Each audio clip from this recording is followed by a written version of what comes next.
was responsible for bringing me to Kiwanis. He found me up at the Oakmont Country Club, Chevy Chase Country Club, doing a fundraiser for the Glendale Chamber of Commerce, and realized that he used to play in a garage band at the youth house when I was a teenager. And so we had some other roots together, and he asked me to come and join the Kiwanis Club, or come to a meeting. Well, I walked in the door, and that was when we had about 80 to 100 members, and I walked in the door and I thought, I should have been a teacher. I'm always drawn to kids, teaching. And what happened was, I walked in the door and I thought, wow, by myself, I'm not as effective as I could be if I joined this group of people who were already doing wonderful things for children. So I decided this is going to be my home. So I joined, and my first event was the Jazz Festival. Raise your hand if you remember the Jazz Festival. Okay, great. So I was low man on the totem pole. So somebody said, well, you be here in the morning to wait for the pianos to arrive. I did that, but I was the only one, plus a couple maintenance men. And I was going down because I saw the truck coming, and I tripped over a forklift that had been left out with the forks facing out, and I did not see it. Took my first fall on my knees. Thank you, Kiwanis. And that event was really, it was a fun event. The second year we brought art to it, and it had art and music. But that year, that first year, I was down at the ticket place, and Skip Neville and I were noticing that some of the tickets had the same ticket number. And we realized that somebody said there's a guy selling up tickets at the stop up at the top of the hill. Probably a Rotarian. Well, Skip and I got into a maintenance cart and got up there, and we saw the guy selling tickets to people as they got off of the shuttle bus, but he ran away. Well, I ended up going to the police station, and I got video of Urshad Hawk's mixer where this ticket was won as part of a mixer ticket. And I went through 2.5 hours of video and finally found the guy who had gotten that ticket. And he was arrested. So unbeknownst to the rest of the club, that was all happening in the back. But that was a really exciting He was a nobody else Rotarian. knew about. One of the really interesting things about this club is we meet other club members. Tom Petersmeyer came from one of the other clubs one day, and he was buying socks for the homeless. And that day I got inspired, because he was doing it. I said, how many of you would give me $5 to go buy socks for the homeless? And immediately all these hands go up with $5 in their hand, just like a lottery. And I went around and collected all that money, and I gave it to Tom. And he went and got the socks, and Jennifer and I went next door to the armory when the armory was being used for homeless. And she and I went and distributed 2 pairs of socks to all of the homeless people that night. That was one of the first things that Jennifer got involved in with me. The Salvation Army, and I'm so glad that the captain is here, because the Salvation Army has, there's Skip, the Salvation Army has always been big for me. I joined the advisory board. I don't know how I ended up there, but there I was on the advisory board. I think it was because I was conducting a manners class. Now, an interesting way that this manners class happened. We used to think we could help the kids with their homework. On Fridays, we had a group that would go over to the zone and help kids. Well, it got to the point where we didn't know what we were doing, and they were working off of flat tops, and so it was pointless for us to go over there to do that. But when I was over there, I was standing with Julene, who was in charge of the zone program at the time, and there was this tall Latino boy, and we're standing at the door, and I said, you know, if I were walking down the street and you were walking towards me, I might cross the street because I would be afraid, because your expression is not friendly. And he said, well, I'm friendly. And I said, well, can I teach you something about being friendly? And he said, sure. So I showed him how to shake hands, meet me, eye contact, smile, tell me his name. And he just bloomed. And these kids started lining up saying, I'm next, I want to learn how to. And Julian turned to me and she says, would you teach a class? And so I put together an 8-week manners, etiquette, and social skills class. That 8-week class went for 8 years. Oh, wow. Every year, I would take the kids, the club would sponsor me taking them for graduation dinner. So I had 8 weeks and then 8 weeks and then 8 weeks. And paid for those dinners to take the kids to 2 guys so that they could have an Italian dinner and learn all about how to dip the bread in the oil and the balsamic vinegar and how not to stab your meatball and put the whole thing in your mouth. They rarely use knives and forks. This was one thing they had to learn how to do because most of them don't use knives and forks. Everything's eaten with tacos, hamburgers, etc. So I got to teach these classes. The classes went way beyond manners and etiquette and social skills. We did visioning. We did anger management. This was real big. They wanted to know all about anger management. And visioning. I had one boy, the same Latino boy. He said, I don't understand this visioning stuff. And I said, okay, what do you want to do when you grow up? He says, I want to be a football player. I said, so if you want to be a football player, what are you doing after school? Are you playing with games or are you scrimmaging? He says, I'm scrimmaging. I said, okay, great. So now you're scrimmaging. What are you scrimmaging for? He says, I want to be a San Francisco 49er. I said, okay, this is visioning. Close your eyes. You're walking through the tunnel. You got your helmet on. You're so pumped. You're so excited. Maybe you forgot to pee. You're running out on the field. And the stadium is crowded, filled with people. I'm getting goosebumps right now. Up on their feet and they're screaming for you. You're a San Francisco 49er. You can feel the grass underneath your special shoes as you're running out there. And I said, now you have the feeling. That's what you're going for. So your visioning is all based on what does it feel like when you get it? And he got it. He got the idea. So I did that. And then we had the rice and beans project. That was a great one. Oh, here are the thank you notes. My gosh, these kids wrote me great thank you notes. And I took pictures of them because I couldn't save them. They're too big for my little space now. But they were so sweet in all that they wrote. And it was very personal. Thank you for teaching me to use a knife. A knife to cut my food. I mean, that's big. That was a great experience for me, and I would not have had it not been for this club. The Zeller experience, Urshad Haq. At the time we were doing Zellers, I couldn't afford to have a Zeller. I mean, I'm not a Zeller person. Oh, here we are with the Rice and Beans Project. This is back at the Salvation Army.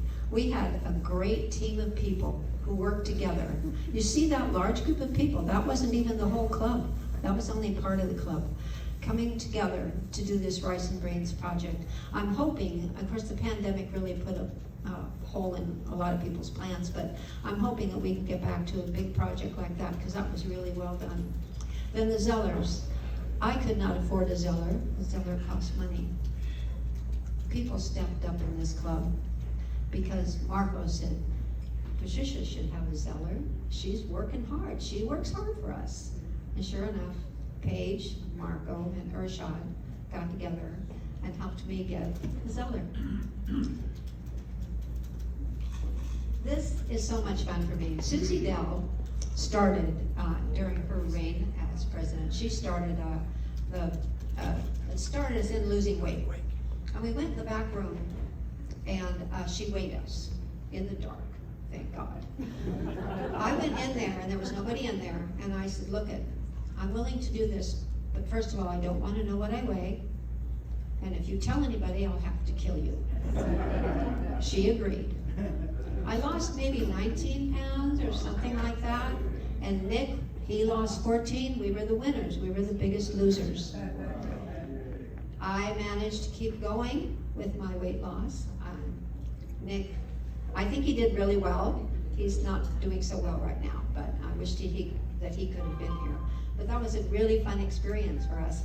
And Susie started me on the trail to my good health, which brings me to Thelma and Louise. When Susie was secretary, we sort of called ourselves Thelma and Louise because we were joined at the hip for everything that we did. I would go to the office at night. We didn't have the working here at the Elks Club office time, so I would go to her office at night over a small bottle of wine. We would get all the accounting done, get the filing done, get ready for the next meeting, all of that. Everything was done with a bottle of wine, and this woman gave me, for my birthday, it was a significant birthday, she gave me a case of different kinds of champagne. That was the most, I was blown away. And of course, I was bringing it every so often to share during our work nights, of course. And she had some health issues, and I got to be privy to that. And I can tell you that it's an honor to be with somebody who trusts you enough to take her to the hospital, pick her up from the hospital, hear what's up, what's down, what's not so good, what was wonderful, and filling her with baked sweet potatoes, which I think she got to, I would show up at the office every other night with baked sweet potato because it did appeal to her. She wasn't able to eat a lot of things, so sweet potatoes was it. And that was no champagne, not anymore, not for this girl. So that brings me to the book boxes. When the book boxes got started, we were doing it for Jennifer, did the first one. It was based on the theme, Mowgli, Jungle Book, right. Well, that book box was so big, and it was at Christmas, and we had to keep it in our living room, which is why you see my grandson sitting by it, opening his Christmas presents. There was not room for the tree. There was room for Mowgli, and that's where Mowgli stayed. I'm sorry that Ron Baker isn't here. This is where the book box is. It's over by Holy Family, and the Builders Club keeps it stocked with books. I haven't seen where the other book boxes are. Brings us to Ron Baker. Ron Baker's year, I don't know if there's a slide for this, but Ron Baker, I claimed that he was the best president. And the reason why is because I'm a party animal, and he would have one party a month. He was the only guy I knew who could get women to dress up like tomatoes. We wrapped you, some of you, in tomatoes, in red crepe paper. We had contests. He got us doing horse races around here. He got us to do things we would not have done, and we played together. We had wonderful times together. And so I really have to thank Ron Baker. I still have his rolling pin. He gave me a big rolling pin. That was our gift. Yeah, in fact, I think it's on the next. Yeah, we got rolling pins. And I still use mine. And his face is on my pies. Okay, so now we're moving right along. So Patricia, go back. Yeah. It's the other. What is that in the corner? In the right-hand corner? Is that after you lost weight? That was after I lost weight. Yes, I was the biggest loser, and I had a great figure, and I had to wear a bikini. And the garden club pictures. I love the garden club pictures. No, I'm going the wrong way. Okay, here we go. Okay, so I forget where we are now. Oh, Tomato. the duck race. The duck race. Vic Ledgerton started us on this duck race business years and years and years ago. And from the very beginning, I've been in it, with it. I've been the adopted child of Delphi Academy, our biggest winner, because I was always there. I got to know the students, some of the students and the administrators. We raised so much money with the duck race. I'm so proud of our involvement with the community with the duck race. And the wrap party. Oh, and fighting with Randy Slaughter about who was gonna bring coffee and donuts the morning we built the lake. He would say, oh, you get it. And I'd show up and he would have already done it. So, I don't know, I think it was the one-upsmanship thing was going on there. But we built this lake, we have this duck race, and then afterwards is the best part. Oh, here's the duck planning. We're over at Kimmy's, at her office. Are we still, I'm still here? Okay, we're at Kim's office. You can see how she feels about it on the right, about planning. And then there's the duck tagging, of course, which is at one point I was in charge of. I don't know how many things I haven't been in charge of, but whenever they say, well, who's gonna do this? And nobody raises their hand, I'm the one raising my hand. So you gotta find some more of me. And bottles of. Okay, some more and more. Yeah. And so there was the duck tagging, and then there's the actual wrap party for after the duck race, which is the most fun. And I have a lot of pictures on the back table. Now, some of you have seen them. If you haven't seen them, you're welcome to take them with you if you want them. I will be sending everybody their pictures because I want them to have their pictures. There are more. This is how Patricia Larrigan feels at the end of the duck wrap party. Yep, yeah, she's skewering anybody in sight. So we have a lot of fun at those. There are pictures in here, and if you're in them, I will be glad to send them to you, or they may be on the back table. And still more margaritas. There will never be enough margaritas. Now, you all know Juan. Okay. Before I go into this, I wanted to mention, there have been wonderful perks to being your treasurer. At the beginning, I didn't have much money, and Susie would say, well, so-and-so's not coming to this event, they've got a cold or something, and we have a ticket or 2 tickets available, and I'd be able to go. I went to galas, I went to, mixers, I was always working and taking the money, so that was easy, but the big events, the things that cost a lot of money, I got to go to. And Harry Hull, sometimes Pat Liddell, would stop and ask me if I wanted a glass of champagne or a glass of wine while I was checking people in. I was always checking people in, I was always asking you for money. Please forgive me, you know, it was my job. So I did a good job. So I had lots of perks with that. You know, I could get in on stuff that I ordinarily wouldn't have been able to get in on. Fortunately, now I can, and I'm still gonna be a member next year, becoming every Friday, the first Friday of the month, because we wanna go dancing at night. So after the treasurer perks comes Juan and I don't know how many of you know, but years ago, Juan had a stroke, and it was pretty debilitating. Fortunately, my company had just come out with a brain supplement, and I knew it would help him because I had already talked to a couple of people who had massive brain injuries who it had helped. So because I was doing so well, I was getting free product. So I turned it over to my friend Juan, and Juan got EHT every month for about 3 years, and recovered really well as a result of using something for his brain. So that's a blessing for me and a blessing for him.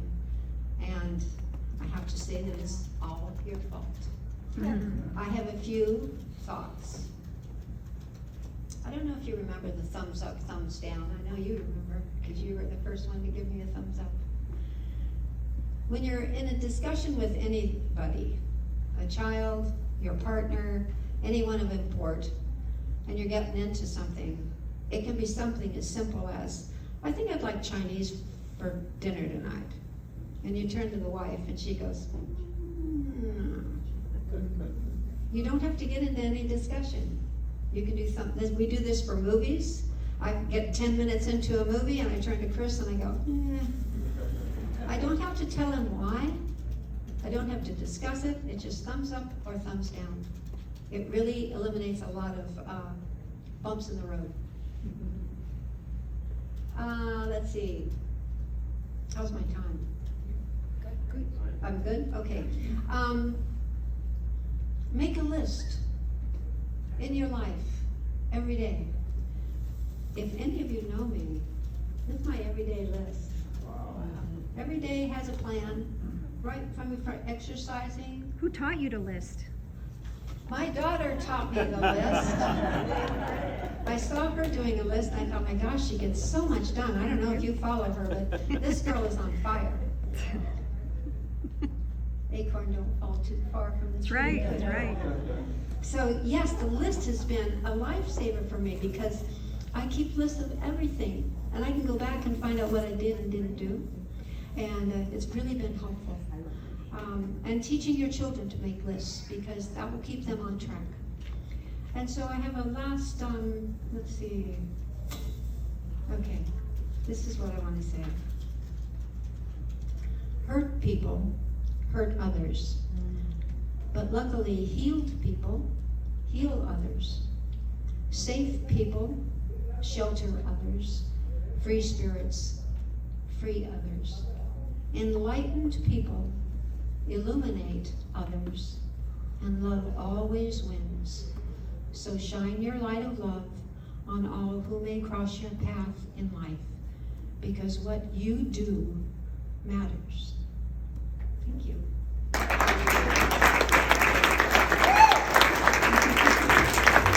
Let's all stand and give acclamation to Patricia Magoffin for all her hard work.